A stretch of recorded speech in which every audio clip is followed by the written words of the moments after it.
He's a bounty hunter here in, I'll say, Southern California. That's good. Yeah. And for me, in Australia, you've got cops, you've got security. Private investigators aren't considered law enforcement in Australia. We're considered security in the security industry, so it's quite different. I have people say, oh, you're in law enforcement or you're in this and that. It's like, no, you're in security.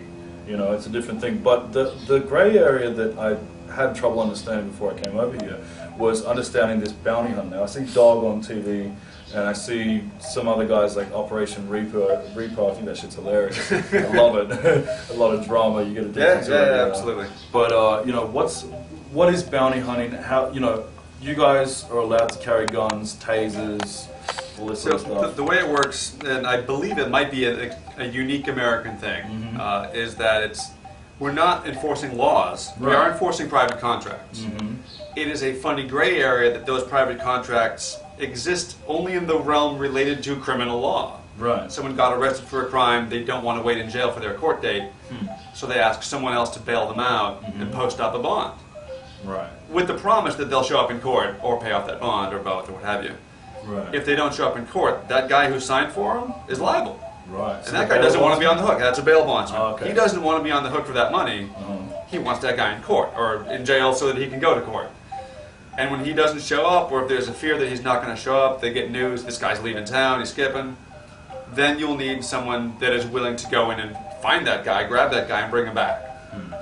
This is where there's a little bit of a separation between an ordinary private citizen's arrest, which is just witnessing a crime and stopping the person for the cop to deal with. In this case, we are actually going, we have some information. The guy signed off, this is where I live, this is my, my car and whatnot. Yeah. And he has to, or else the guy's not going to bound him out. Of course. Although sometimes you'll find that people bond them out because they want the money, and they don't collect the right information. We will then trace this guy down, grab him, and we can bring him, we can transport him. That's part of the contract. So that's the gray area. If we did it and messed up and got the wrong guy, that's just straight kidnapping. And in most cases, we are allowed to carry weapons because we are about to have an arrest happen. Right. We are in potential fear for our lives, so you're reasonable cause to bring a weapon to bear. I will say, in a lot of cases, we'll prefer to have a couple of non-lethal means like taser, pepper spray. Yeah. Partly because it's more likely to get used. Yeah, like you pull a gun on somebody, they're going to go, what are you going to shoot me because I say no? It's just, we're definitely not law enforcement. Yeah. So we can't even, a lawful order isn't really the case there. But you could definitely light that bitch up, right? Again, it's a self-defense case. Yeah. But there's a certain, you are defending yourself because of their resistance. Right. Right. So non-compliance in a sense? No. It still has to be a self-defense case to actually use force against them. Right. But while we are legally arresting, if they are resisting that arrest, we are defending ourselves against their resistance. Yeah. This is where that gray area comes in. Yeah. And it's very important to dot your I's, cross your T's, etc. Yeah. Because you can step over that line really easily. Yeah. And a lot of bounty hunters do end up in trouble. Yeah. Because you start to feel like you're doing cop-like things. Yeah, man. But you are definitely not in that category. Yeah. And it feels that way because you're not just driving through the neighborhood hoping you stay safe. You're chasing somebody down in their house. So what allows you to come in and kick someone's door down? In all got a warrant, right? In all of our cases, there's pretty much, you can usually enter a home because there's a felony in progress. Okay. In our case, there's a felony in progress. Right. This guy gets out on his bail. He's strewn away from the courts. Regardless of what the crime was, that may be a felony he's already up for. Right. But we know there is a wanted felon in that place. He signed for it. Here's where I am. And typically, we'll have a team find him and put eyes on him in the window, like that's him. Right. So we know he's there. We'll try to knock more often than not, unless we know he's in there and he's got a gun in the rack. And then we'll go in, or maybe call it in.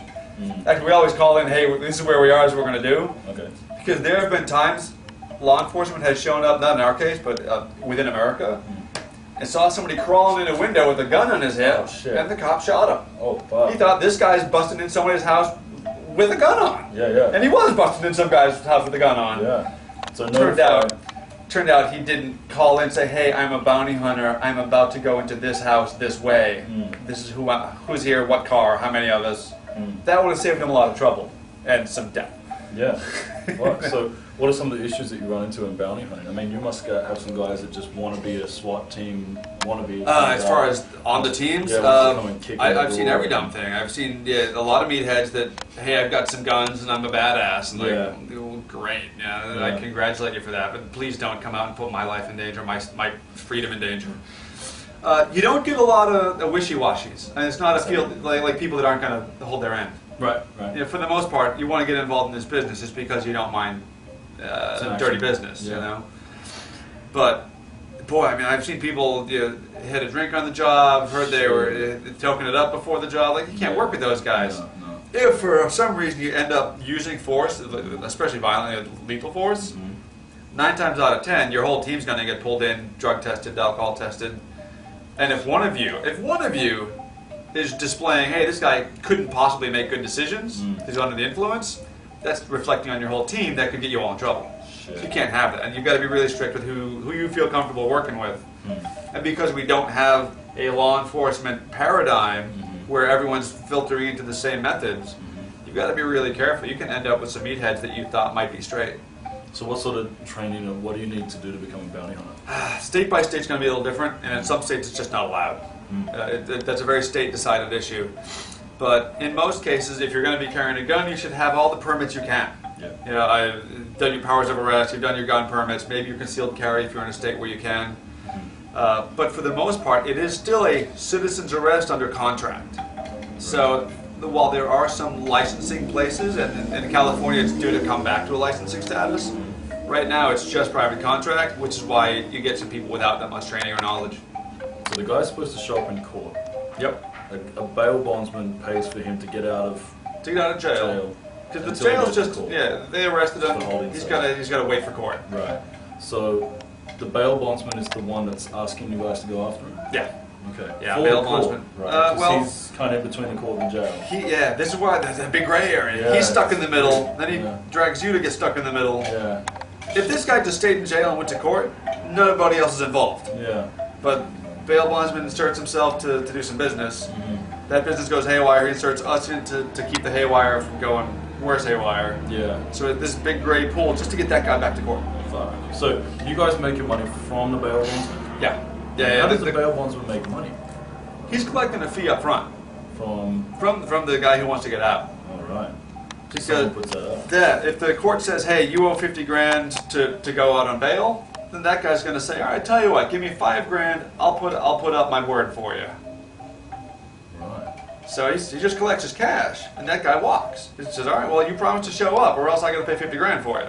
Oh, so the bail bondsman is someone he's on the hook. Oh, right. Which is why he wants that guy collected if he's not showing so up. So bail bondsman is kind of like a gambler, like that. He's gambling all the time. And the more things he can straighten out in advance, the more likely it is that he's going to be okay.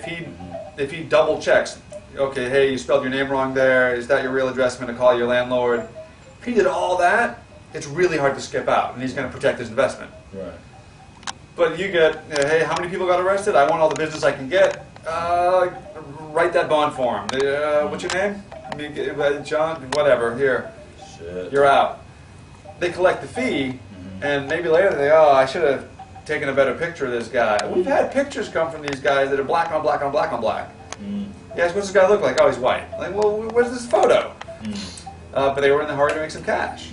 And it's understandable. We all want to do our business, but it can be really hard to collect people sometimes that way. So you're not so this is the thing, you're not replacing a cop. Because in Australia, like if someone skips whatever, cops in most places, I think it's all law enforcement. Yeah. In a certain way, you could say that we are saving tax money. Right. Is there a lack in law enforcement personnel, do you think, here? And that's why the bounty hunting is in place? Well, historically, it's something that did pop up. These guys wrote this contract, said, hey, you grab him, I'll reward you for it.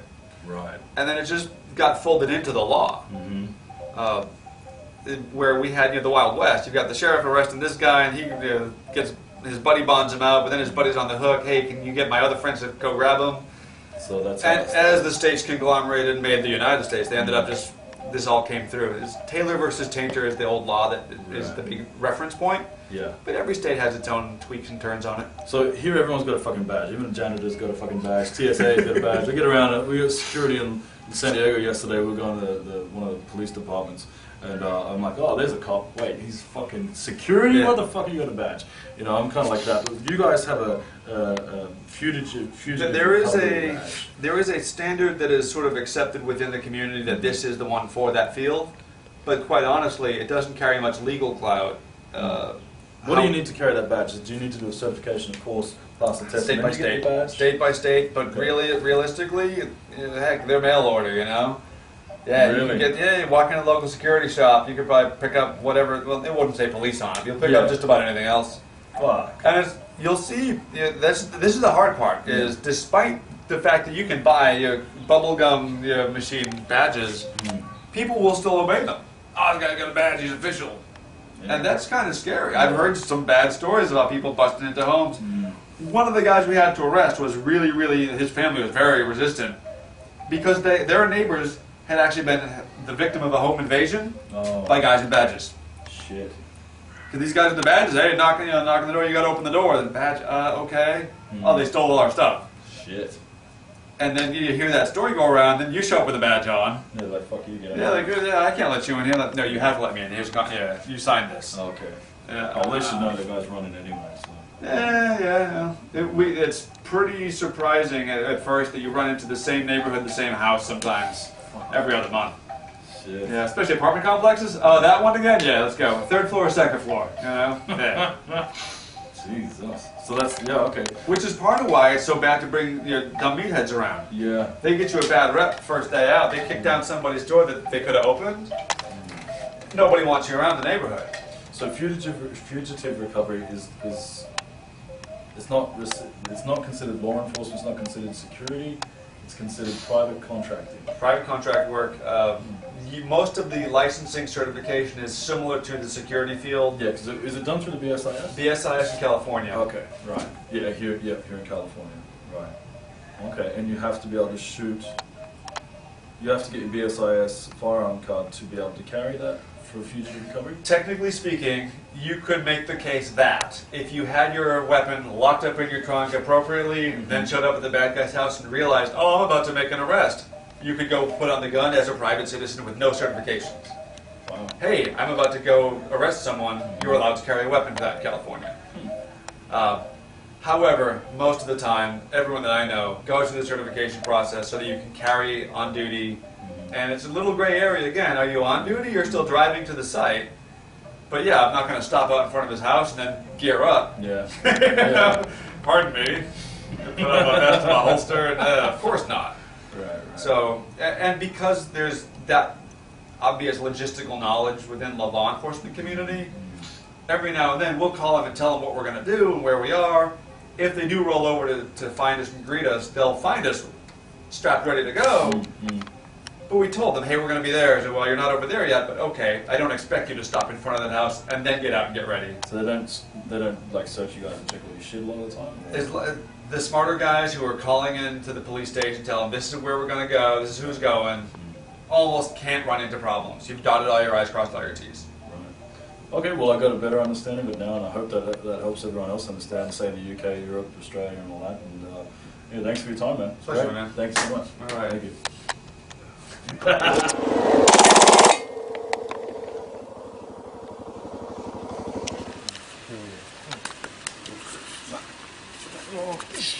One, two, push straight up, boom, drop it.